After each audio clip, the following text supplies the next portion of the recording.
exciting night for us, board and all of our families. My name is Ben Barton. I'm superintendent of schools. And it has been a long time since we've had a full boardroom to celebrate with all of our students. And this is something that the board started many years ago. And they've all told me at one time or another, this is one of their very favorite events. A night to be able to recognize the artistic abilities of our great students. I'm going to start off by introducing Lori Johnstone. This is Bailey Isaacson. She is a senior. It's on the final countdown. I did. And I have her in jewelry 2 right now. And this is a new class for us. I just wrote the curriculum for this class a couple years ago. And the first time I taught it was last year. So it wasn't the full class that I wanted, doing the full projects that we wanted since we were in COVID.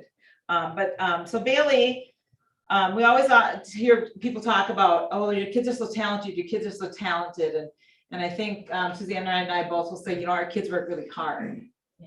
And to build that skill. So Bailey did that, and she did a, Jewelry 2 is working in all different kinds of medium. We work in sculpting, we work in glass and wire, paper, hot glue. I mean, we've kind of done a multiple of projects, and Bailey's really, I had her last try in Jewelry 1, and now I have her in Jewelry 2, and she just has really taken this Jewelry 2 and really expanded her skills and has really put some focus into the things that she's done. Even today was our last day for sculpting, and she said, I really made a lot of things, and I'm like, I'm okay with that. That's a good thing.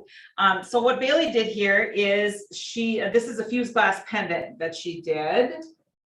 And when you're working in fused glass or glass, you're cutting glass, which was, you can come over here. You feel awkward over there. Which is cutting glass and then kind of placing it, and you're kind of doing a little bit of a balancing act.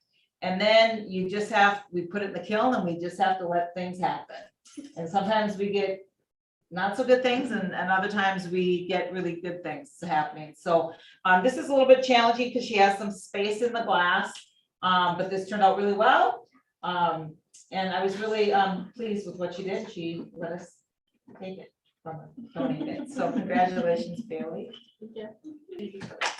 So Jacob Lanier is a senior. I first had Jacob as a sophomore for drawing 1, and then time elapsed, and then I had him as a distance learner for painting 1.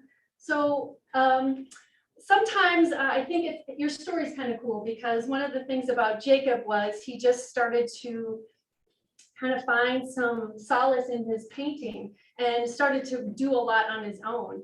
And in the fall, I didn't have him in trimester 1, I didn't have him in trimester 2, but I felt like I had him as a student because he would keep coming with new paintings that he was working on, and I'd be like, okay, I got some scrap wood here, let's go, let's see what we can do with it. We come back and we talk about it, and we would just keep that conversation going. So let that lifelong learning, that lifelong drive, self-motivation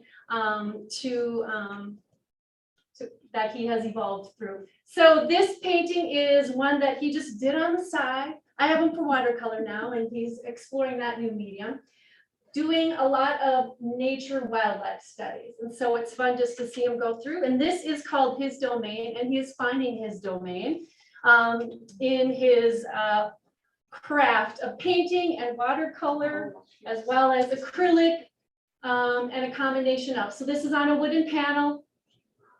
And Jacob has such a lovely, like, softness to his piece, very peaceful, very calming. He can take the most burliest bear and make it just kind of chill. And I find that that's kind of a reflection of him. Your art is a reflection of you.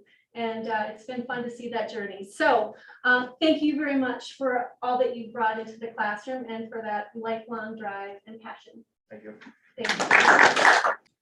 Good evening. My name is Julie McClure. I'm the middle school art teacher. And I'm sorry that my student can't be here, but I would like to recognize Peter Bordeaux's work, Dawn and Brian's son, 7th grader at the middle school. Peter went above and beyond. We did a unit on wire sculptures and we sculpted birds. And Peter just went above and beyond, and every little turn and coil and everything that he did, I think he did a wonderful job keeping the shape and the proportion and the fine detail. And I just wanted to recognize Peter for his beautiful little whimsical sculpture. And I feel odd with my picture without him.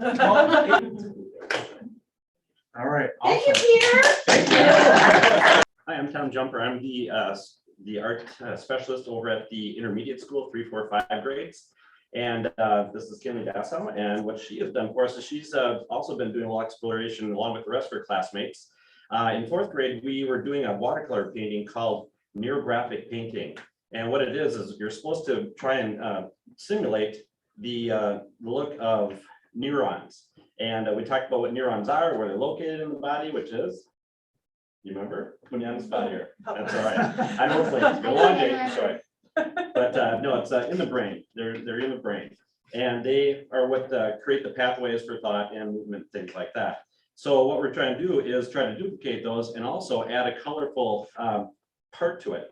And what they're supposed to do is once they had those done with a Sharpie pen or an artist pen, then they're to work with the watercolors and work with different colors, try to balance the colors of warms and darks, maybe even do some intense work, trying to lighten up the intensity of the colors, increase the intensity, try to create those different differences to try and create an interesting composition. And this is what Kinley's come up with.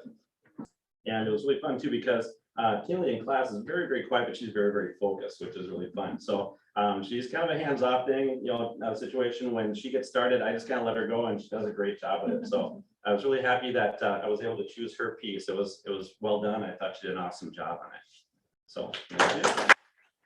Hello, my name is Susan Bartholomew, and I am the art teacher at Princeton Primary, and this is Charlotte Dumont. And so one of the things at Princeton Primary, what the students are taught through K through 2 is the elements of art. And so we were on a unit where the elements of art were being taught, the color. So we learned about primary color, we learned about secondary color, and what the students needed to do is put primary colors on the paper, and then they had to mix the primaries to get the secondary colors. After they did that, then what they needed to do after the paper dried is they learned about the author illustrator, Eric Carle. And so we read different books about Eric Carle. We looked at his museum that he has, and the students needed to take their papers where they had primary and secondary colors, and they needed to cut them and to make a collage. And so those were their colors that they used. The students were able to use other tools like a hole puncher. That was a great success. They loved punching holes. And then after they made their picture, the students needed to write a story. And so then after the story, they needed to present their story to the class. So this was Charlotte's picture that she made. So she has a butterfly. She uses the cutout pieces from the hole punch as where her butterfly is moving. If you notice, she has little mountains in the background that she made because they're in the distance. And then she has some water and her sun. She uses red, yellow, and blue there. And then she wrote a story, and I had asked her if she would like to read the story to us. She's, by the way, in the Spanish immersion class. So she read it to us in Spanish, wrote it. She has amazing handwriting. She's a first grader. So I was going to have her read it to you in Spanish, and then she'll read it to you in English. El mariposa en el bosque. En el bosque yo veo un mariposa, pero yo estoy en una montaña y el mariposa no es tan cerca. Entonces yo necesito caminar cerca de la mariposa. Okay. And then here's what she said in English. The butterfly in the forest. I see in the forest a butterfly. I am in the mountains and the butterfly is not near. I need to walk to be close to the butterfly. That. Awesome, and thank you so much. That concludes our board showcase. Thank you, students. Thank you, parents. Thank you for allowing us the opportunity to serve all of you. And I think all of our students have great futures in front of them.